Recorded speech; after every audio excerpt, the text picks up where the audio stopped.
हम सब भी है अर्जुन से, हमारे भीतर ही है श्री कृष्ण की यात्रा को आगे बढ़ाते हुए श्रीमद् भगवत गीता के प्रथम अध्याय अर्जुन विषाद योग का 17वां श्लोक।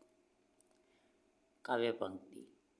हे धृतराष्ट्र, शंख बजाए श्रेष्ठ तीरंदाज काशीराज और शंख बजाए महारथी शिखंडी भी। शंख बजाए धृष्टद्युम्न और अपराजित सात्यकी भी। अर्थ। हे धृतराष्ट्र, श्रेष्ठ तीरंदाज काशीराज, महारथी शिखंडी धृष्टद्युम्न और अपराजित सात्यकी ने भी अपने अपने शंख बजाए। मेरी समझ। शिखंडी महाभारत का एक अनोखा पात्र है। उनका जन्म स्त्री के रूप में हुआ और उसका पालन पोषण पुरुष के रूप में हुआ। लग्न के बाद अपमानित होने से आत्महत्या हेतु गए हुए शिखंडी को एक यक्ष ने अपना पुरुषत्व देकर बचाया था। जब युद्ध में अर्जुन ने भीष्म पिता को मारने के लिए कवच के रूप में उनका उपयोग किया तो भीष्म शिखंडी को उनके अम्बा के रूप में पुनर्जन्म को पहचान लिया और अपने हथियार डाल दिए। अर्जुन ने ये मौके का फायदा उठाया और भीष्म पितामह पर बाणों की बौछार बरसाकर मार दिया। शक्य है कि भीष्म पितामह ने कौरवों को साथ देने के अपने निर्णय के पछतावे के रूप में खुद द्वारा अर्जुन को ये टिप दी गई हो। वंश चालू रखने के लिए कहो कि पुरुष प्रधान समाज की मानसिकता कहो, बेटी और बेटे के प्रति भेदभाव युगों से चली आ रही हमारे समाज की मानसिकता ही रही है। आज ये वस्तु स्थिति में थोड़ा परिवर्तन जरूर आया है, लेकिन ये मानसिकता में पूरी तरह बदलाव तो नहीं हो पाया है। शिखंडी हमारे समाज की घिरी हुई मानसिकता का आईना है। शिखंडी की अपनी कोई भी भूल नहीं होने के बावजूद आत्महत्या करने के लिए सोचने के लिए मजबूर होना पड़ता है।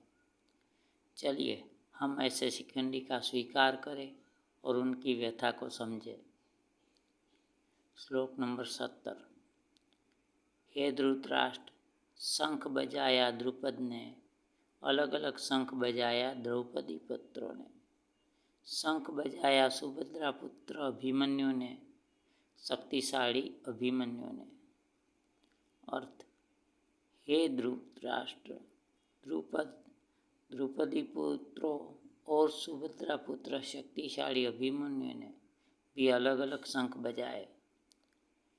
इस श्लोक में एक ध्यान आकर्षित करने वाला शब्द द्रौपदी पुत्रों और सुभद्रा पुत्र है। अभिमन्यु को सुभद्रा पुत्र कहा है।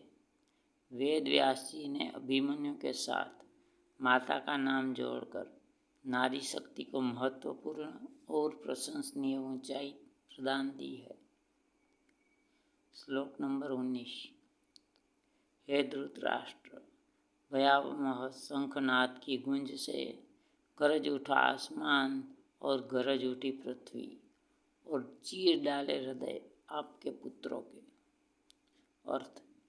हे धृतराष्ट्र, भयावह शंखनाद की गूंज से आसमान और पृथ्वी भी गरज उठी और उन गरज ने आपके पुत्रों के हृदय भी भय से चीर डाले। मेरी समझ।